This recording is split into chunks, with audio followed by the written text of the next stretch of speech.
Fox News contributor, former Republican Oversight Committee Chairman Trey Gowdy. Congressman, good to have you. What do you think of this back and forth that 2 weeks is not good enough?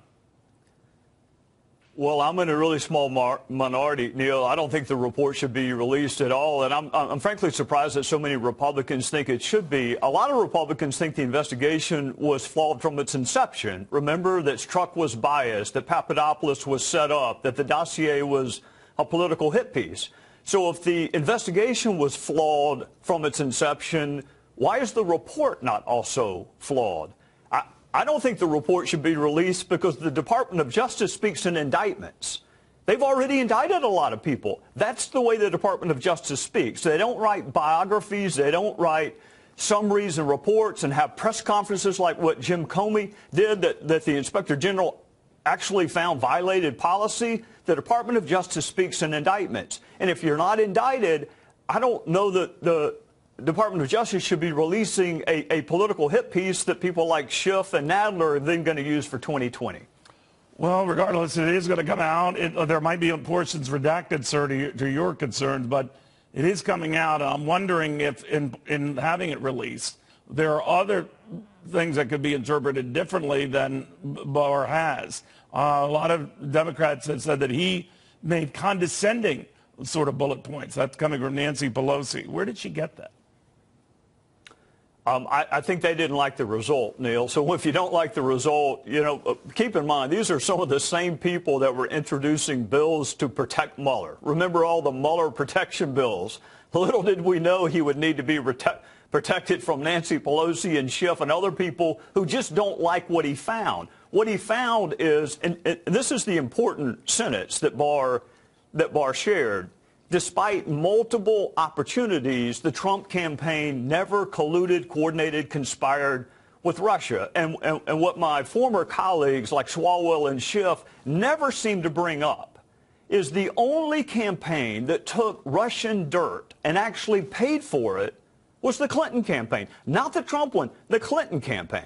You're talking about the Steele dossier, right? The original. I'm talking about Fusion GPS and all of the money that Perkins Coie spent trying to get Russians to provide dirt on one of the presidential candidates. All right, you raise a good point. I'm not a lawyer. I know you are, and a very good one. The one thing, Congressman, that surprised me in this is if there was anything false coming out of Bill Barr's interpretations of this and the points that he mentioned regarding the 400-page report, certainly Mueller or his team would have called him out on it, right? Well, they've called folks out in the past. Remember when the media reports were wrong about Michael Cohen, the Democrats got Mueller. Yeah, I mean, they got him to do what nobody else in the world can do, which is get Mueller to talk. But, Neil, I am a recovering attorney. But I will tell you this. The department, when Beto says he has evidence beyond a shadow of a doubt, when Schiff says beyond a reasonable doubt, that's not what it takes to charge someone. That's what it takes to convict. It takes probable cause. Well, a lot of your old Republican colleagues, sir, and saying Schiff should resign. To a man and woman, they unanimously voted to do so. Obviously, he's not going to do so. But how does that committee even work going forward now? It's hard, Neil. That's not the crazy caucus on the Republican side. Those are not bomb throwers. That's Elise Stefanik. That's Johnny Ratcliffe. That's Will Hurd. They ain't a crazy person on the Republican side on House Intel. So for them to collectively say, Chairman Schiff, we've lost confidence in your ability to lead, I think what may happen next is the intelligence community may say, you know what, Chairman Schiff, you prejudge investigations, you disregard facts, reports, evidence. We're not going to share any more information with you. In which case, do you know if that's happening, sir?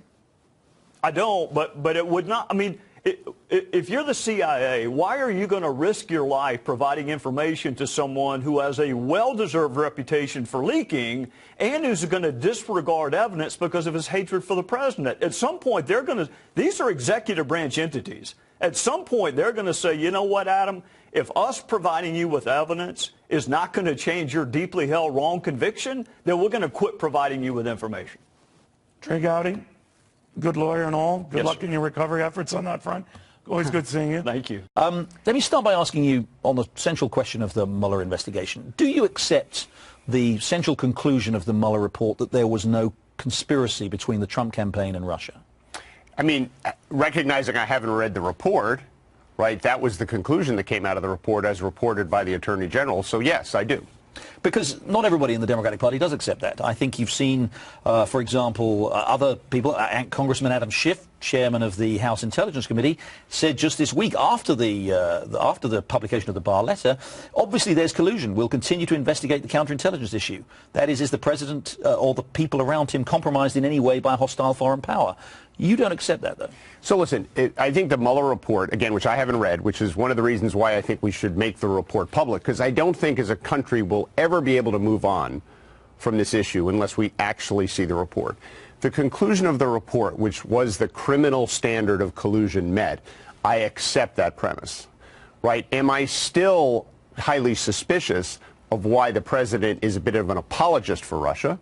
And why, in fact, he has never embraced the notion that they interfered in our elections, which all 17 intelligence agencies in the United States of America have concluded.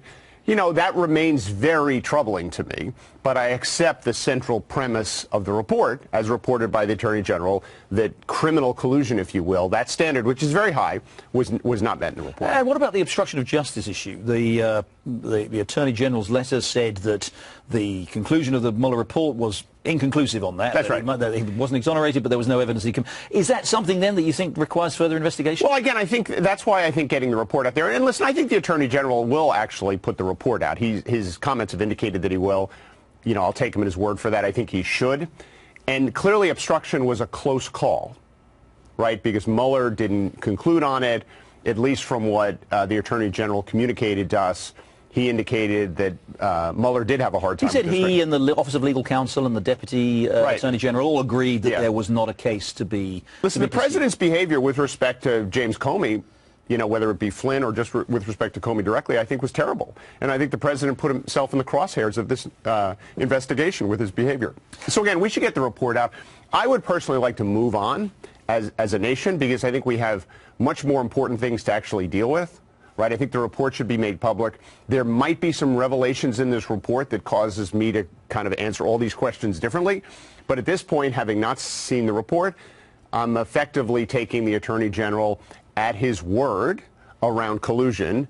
And obstruction, I think, was a closer call, and I'd love to read the report and see what's in it. From what you've seen so far from the Democratic response, do you think the party in Congress and in the country as a whole is ready to move on and discuss these other issues that you talk about that need to be issued? I think the Congress has oversight responsibility, and I think depending upon what's in this report, that may merit additional oversight, no question. I mean, we have to remember this report, the genesis of this report was Russia's interference in our elections, which is a very consequential thing. The fact that a foreign power was able to successfully interfere at some level, whether you think it made a difference in the outcome or not, no one knows the answer to that question, but they clearly did interfere. That's actually a big deal. Right, and we shouldn't lose sight of that. Again, the president kind of got himself in the crosshairs of this investigation with his behavior, but the investigation, the original premise of the investigation within the FBI was to look at this interference, and that's a pretty big deal. So depending on what comes out of this report, who knows what the House should do. I know as a candidate for president, I want to talk about issues that matter to the American people. I understand, and I want to get onto those issues too. But do you think, when you say you call for the publication of the report, the government has said, the Attorney General has said that the report will be published. That's right. I mean, now there will presumably be redactions. You want to see that? You'd accept that, do you? So clearly there are intelligence sources that have to be protected, right? So I accept those redactions. You know, I'm a big believer in the rule of law. And we have laws around this kind of stuff, what can be disclosed publicly in a report like this. So I think we should take the report, we should look at the laws, and we should apply the laws to the report. And if that means things have to be redacted, they will. And then we should make it public. I'm not in favor of the Attorney General exercising a lot of discretion, right, absent specific standards in terms of how he redacts it. Because I think that will raise more questions.